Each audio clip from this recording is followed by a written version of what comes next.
Hello and welcome back, everybody. Now, when you think of the Arkham games and the characters within, you think of truly how messed up this universe is, because it gets pretty crazy. Officer Bowles. And how messed up these characters truly are. Psycho serial killers, evil clowns, crazed maniacs who use fear as their main weapon, and much worse. But at the same time, all this may be very messed up in their own physical right. Mentally though, Jason Todd is the most broken character in this universe. Being kidnapped as a teenager, tortured for years by a crazed lunatic, and forced to try and kill his own father figure through years of brutal mental torture and direction. Jason, but you're dead. Today, I want to take a look at the most broken character in Arkham, Red Hood, aka Jason Todd. What caused him to become the Arkham Knight and so forth, potential Red Hood in Arkham games in the future, where he is now, and some more. But before we get into it, I would really appreciate it if you wouldn't mind subbing to the channel. It'll help me out greatly. And per usual, join the Discord below. I'll link it. And also, I have a new TikTok. I'll link it below. But with that out of the way, let's hop into one of the saddest stories in gaming and what's come out of it. Beginning with his childhood. What events unfolded for Jason to take up the mantle of Robin? So, like every other character in DC, Jason has had a sad childhood. Who would have guessed? But anyways, Jason Todd was born on a rooftop, a very scenic location, to Willis and Kathy Todd. Willis and Kathy were drug addicts who actually tried to sell Jason to Carmine Falcone, one of the biggest crime lords in Gotham City, but ended up getting beaten up by Sal Maroni, so, a little bit of karma already.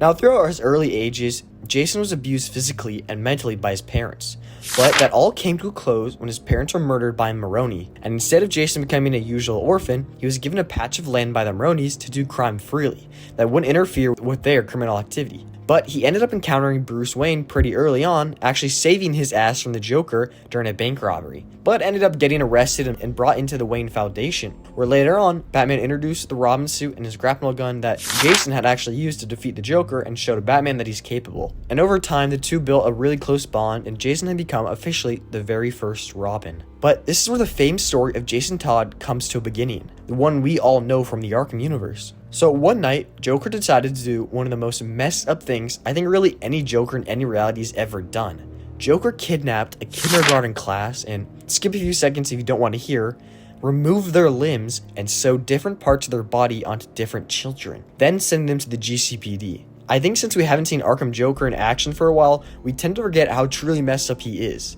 That is absolutely absurd. That's on the same level as some of the worst stuff Joker's ever done, like other universes. That's pretty bad, but anyways, this was the tipping point of an already questioning Jason Todd, who disliked how much Batman treated him as a sidekick and not as an equal. And so he turned off his comm leak and tracker, following the Joker into Arkham Asylum, where we all know the rest of the story. Jason is jumped and kidnapped by the Joker, and torture now ensues. Joker kept Jason in that abandoned wing of Arkham for over a year, tortured by Arkham inmates, Harley Quinn, the Joker himself, and others. This was the true defining moment of Jason's life that turned him into who we know now. Now, I want to talk a little about Jason's character in the games because of how much hate Arkham Knight got for its boss fights, the Batmobile, etc. It managed to deliver, in my opinion, the most heartfelt story out of any game really ever. And I know a lot of people do get mad because Rocksteady and WB spoiled who the Arkham Knight was too early on, but I'll be honest, I don't really care. He was, in my opinion, still a phenomenal choice for the character. One that is steeped in so much anger and rage. Troy Baker did an absolutely GOAT job, and he just did a great job overall, and he helped bring to life this new storyline for Jason. The ending scene of his storyline with Bruce is actually insane media. And now, I'm glazing a lot, I know, but man, is it deserved. One of my favorite moments in the Arkham games, seeing how much pent-up frustration Joker has towards Batman and the life that was taken from him, truly phenomenal. And people still hate. And even in the beginning, Batman and Alfred were in such confusion because this random villain knows so much about Bruce, every weak spot and crack in his armor, pushing Bruce beyond his limits. And the reveal at the end to Bruce is a time in the Arkham games where we finally get to see Arkham Batman with a plethora of emotion, which if you're Adam Smith, you're probably finally happy with it. All jokes aside though, Jason was one of the absolute best parts of the series. But imagine a universe where Rocksteady and Warner Bros. Came together again to make a game for Red Hood. Now, a Red Hood Arkham game to me would be phenomenal if done well. I'm guessing it'll either be directly after Knight or maybe a bit more down the line with a more experienced version of the Red Hood, where Jason's hunting down every last crime boss and gang in the city. Now, if you've been watching my channel for a bit, you know that I don't like killing off characters if unnecessary. In my headcanon, Black Mask is still alive and well, after his incident in Red Hood's DLC. So maybe he listens to Robin and Nightwing and only takes down the crime bosses and doesn't actually kill them. And puts them in GCPD lockup, but let's be honest here, that's not happening. How about you go to hell? Bringing in other DC characters we've yet to see would be also awesome. Maybe even have this not only set in Gotham, but also Bloodhaven. Sort of like we see with Insomniac's Spider-Man 2, where they've expanded upon the map so you can go back and forth. And I think with updated technology over the 10 years since Arkham Knight, this could definitely be possible. I mean, Gotham's a similar concept as New York City, where there are multiple bridges connecting different parts of the map. This would be awesome in my opinion, and I've always wanted to see Bloodhaven, more especially in gaming-wise, since we hear it talked about so often in DC. And yes, I'll go over Nightwing in a bit, but this would be awesome alone. The only hindrance I would say is if they do this, it would purely be for a Red Hood game, which is probably less likely, but that's where my second idea comes into play. But I think having us see Jason grappling with his past and the previous trauma while trying to take down Gotham Underworld would be phenomenal. Potentially even having Jason see hallucinations or having dreams of his past torture. Kind of what we see in Arkham Knight when Bruce is seeing Joker torment Jason in Arkham. This could kind of affect his decision making during missions throughout the game, and seeing him trying to deal with some PTSD while taking down various criminals would really bring in a whole new depth. But let's take a look at the more likely outcome for an Arkham game with Red Hood. A game that includes the big three, right, Anthony Mackie? Wait a minute. You don't have to trust Red Wing. But I'm gonna go see if he's right. 'Cause I have a feeling they might be a part of the big three. What big three? The big three. What big three? Androids, aliens, and wizards.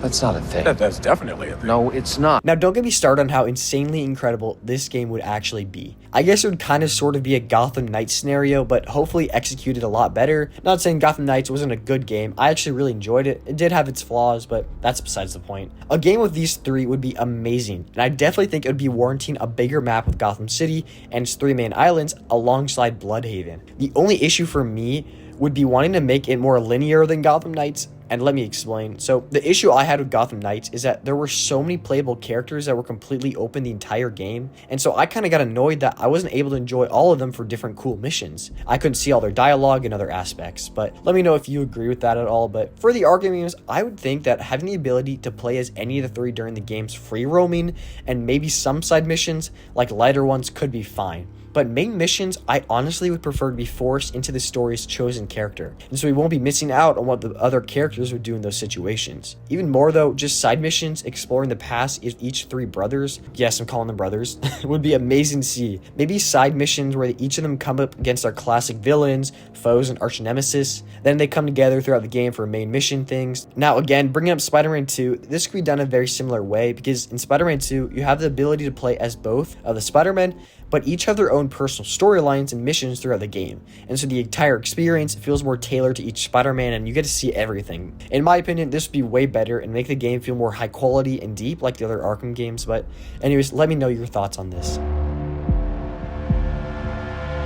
So, directly after Arkham Knight, when Bruce faked his own death, Jason took up the task of taking down the crime underworld of Gotham City. Successfully, may I add, because Arkham Wiki says he killed off Black Spider, a small-time vigilante with no superpowers, no hate bro. We can see him in some animation, but the Black Glove Crime Organization, a super evil, weird, culty organization in Gotham, kind of the Court of Owls-esque, potentially even more sadistic. I talked about them previously because you can actually find a Black Glove poster in Arkham Shadow. Clock King, I think we all know this GOAT, top 10 best looking characters in DC, and also Big Tony, yeah, he's Big Tony, and Dr. Aesop, who is a Gotham crime lord who commits crimes based on Aesop's fables, which are ancient Greek fables, usually involving a whole bunch of metaphors and animals. By using them as sort of moral guidelines or just guidelines for his crimes, well, yeah, I guess moral to an extent. Also, he apparently drove Sal Maroni out of Gotham City, so not too bad to say the least. But again, let's hope he didn't actually kill off all these villains or groups, because I'm afraid we've never even seen them at all in Arkham, and we won't be able to now. Besides a Black Glove poster in Arkham Shadow, I guess, but...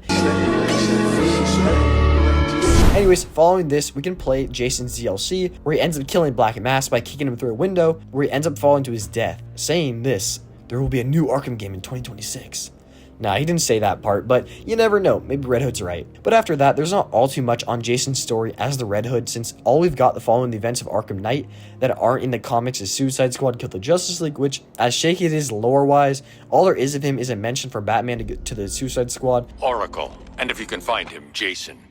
To go find and get help from the rest of the Bat family, so including Red Hood. But because of this, I presume Red Hood is still out there continuing his murdering of cartels, mafias, and organized crime in Gotham City. At least we get a chance to use guns in Arkham Knight, right? But other than that, thank you for watching. All I can say is sorry, Jason, because this is definitely a rough way to start off life, to say the least. He went through so much traumatic terror, and even worse, how do we mention in a game like Suicide Squad killed the Justice League? All jokes aside though, I really do hope you enjoyed this video. Please do let me know what you think about this whole ordeal, but all I can say is congrats to Rocksteady and to Warner Bros. For making a character as deep and beautifully written as Jason was in the Arkham games. It finally brought out some human in Arkham Batman, and it's been a bit since we've seen that. But overall, he's one of my favorite characters throughout the series, and I really do hope we get to see more of him. Maybe even in his own Arkham game with a visible Bloodhaven, but if that happens, make sure to credit Arkham Boss.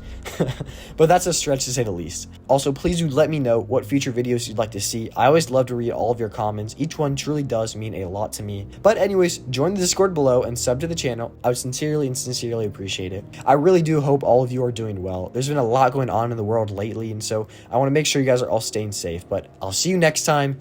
Goodbye.